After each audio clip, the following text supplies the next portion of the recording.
There are many ways to classify reactions. What we're doing here is classifying them by basically what they look like, not chemically what they're doing, but more kind of a template of how you see them. The four main ones are synthesis, decomposition, single replacement, which is sometimes called single displacement, and then double replacement, which is sometimes called double displacement. There's also combustion reaction. It's kind of in the middle between a synthesis and a single replacement. It involves oxygen as a reactant and usually CO2 as a product. But these four here are the ones we're going to deal with in this PowerPoint. So, synthesis. Two or more substances react to produce a single product. So here's the template for it. We have A plus B yields AB. So if you're looking at it in terms of a model, we notice that on the right side, there's no plus sign. So that means if you're ever looking at a reaction and the product is just by itself, chances are that is a synthesis reaction. Synthesis means to create, to produce. And there's really no limit to how many reactants you can have.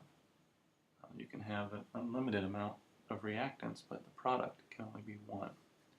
So let's take a look at some of our examples here. In the first example, sodium is the A, and then chlorine is the B, and then sodium chloride is the AB. But the A and the B can be compounds as well. So in this example, calcium oxide is the A and H2O is the B. And we still have one product, calcium hydroxide. And then sometimes it can be one or the other. We have SO2, in this case is the A, sulfur dioxide, and you have oxygen as the B. And they both react to produce SO3. So there's your synthesis reaction. Well, if you flip a synthesis reaction around, you have what's called decomposition. And decomposition is when you have a single compound breaking down into multiple products. Now, the template basically shows two products, but you can have multiple products here.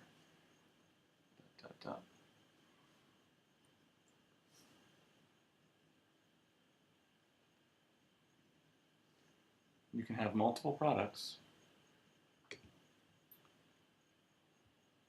and it really doesn't make a difference how many you have.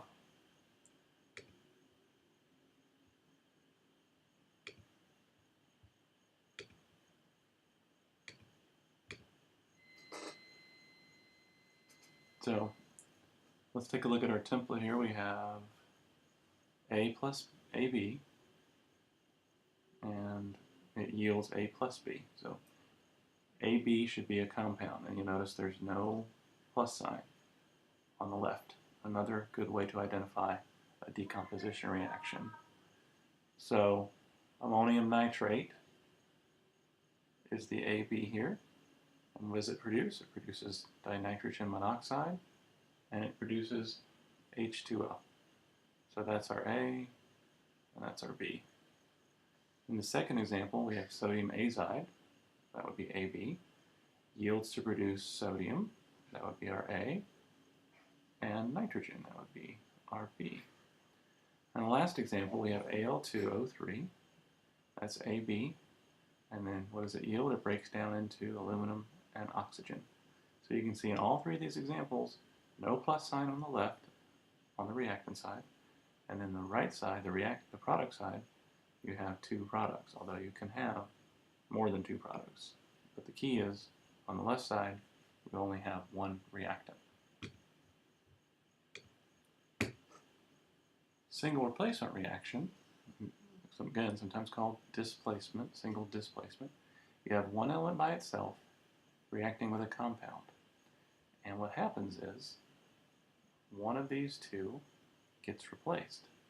And on the other side, you have an element by itself. And the rule is that like replaces like. So in our example here, we have copper, which is a metal. And our compound is silver nitrate. So like replaces like means that the silver, which is a metal, gets replaced by the copper. And when you do that, copper pairs up with nitrate, and now the silver's by itself. So on both sides of the reaction, we see an element that is single. Single. That's the key. An element by itself, along with a product along with two compounds on each side. Okay. So the second example, fluorine, and the 2 is there because it's a Brinkelhoff. F2 is a nonmetal. So nonmetals replace nonmetals. Which one of these is a nonmetal? The bromine. So the fluorine is going to come in and knock off the bromine, and now the bromine is going to be by itself. Br2, why is the 2 there? Well, that's because it's a Brinkelhoff element, one of those diatomic elements. And then sodium and fluoride are together. Doesn't matter which one you put first. We could have written Br2 plus NaF here. Wouldn't have made a difference. Magnesium's by itself here, so it's going to come in, and it's a metal, so it's going to replace a metal. So the aluminum's now by itself on the product side, and the magnesium is paired with the chlorine. Some students want to know, well, why is the 2 there? Well, that's because magnesium has a +2 charge. Chlorine has a -1 charge. Do they add up to 0? No, so the 2 crisscrosses there. And there you have magnesium chloride. So, very important you remember, like replaces like. Metals replace metals, non-metals replace non-metals. You always have an element by itself on both sides, and you have a compound on both sides. The last one is called a double replacement reaction, sometimes called a double displacement reaction, and it's the most complicated looking and typically involves a precipitate being formed. And a precipitate, as you can see by the definition, is a solid that you get, an insoluble solid that you get whenever a chemical reaction takes place. So you have AX plus BY yields AY plus BX. So we have two elements switching places, forming new compounds. Notice, again, there are plus signs on both sides. And do we see an element that's single? No. So that takes all 3 of the previous ones out here, and the only one left would be the double replacement reaction. So in this case, our NaOH is the AX, and our CuCl is the By. So what's going to happen? Well, this Na and the Cu are going to switch places. So now the Cu is going to be with the OH, as you can see here, and the Na is going to be with the Cl. Both have switched places. Now, how are we supposed to know which one the precipitate is? Well, this AQ means that it's dissolved in water, so that's not insoluble. What does this S mean? The S here means it's a solid, and solids written like this are insoluble. So we know that this solid is our precip. So you can tell the precipitate from the fact that that's an S. Second example, sodium oxalate and lead 2 nitrate. The AX would be our sodium oxalate. The BY would be our lead 2 nitrate. So what's going to happen is the sodium and the lead are going to swap places. And now the lead's going to be with the oxalate, and the sodium's going to be with the nitrate. Which one is the precipitate? Which one has the S next to it? The lead oxalate does. So this is our precipitate. And then last one, rubidium iodide, would be the AX. Silver nitrate would be By. So our Rb and our silver are going to swap places. Rubidium nitrate is going to be the product, and silver iodide is going to be the product. Which one of these is our precipitate? Well, you see an S there, so that's our precipitate in the third example.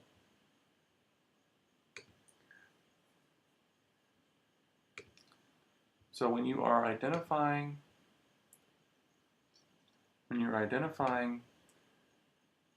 reactions, if it's one compound producing multiple products, that's a decomposition. If it's multiple reactants producing one product, that's a synthesis. If it's one element by itself on both sides, along with the two compounds, one on each side, that's a single replacement. If you have two compounds on each side, that's a double replacement reaction. So this is part 3 of our reaction balancing and identifying PowerPoint. And that's the end of the PowerPoint.